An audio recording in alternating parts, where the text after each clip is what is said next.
Hello and welcome to Unit 4 discussion. Now, you'll notice that it seems very foggy. And it's not foggy, it's because they fixed my screen and didn't take off the plastic backing, which is now part of my screen, so I have to call the tech back to get them to disassemble it.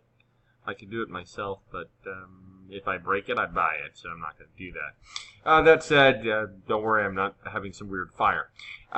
So in this particular week, what they talk about is it is not uncommon for users of a large database application to be unsure as to what they want in respective forms in their database. And that's why it's a good idea to have application users approve final form versions. What are some design layout considerations a developer might think about when building custom forms? Now, there's a lot of design considerations. You've got accessibility concerns and things along those lines. The two that I'm going to bring up is what do you want entered? What do you want in your database?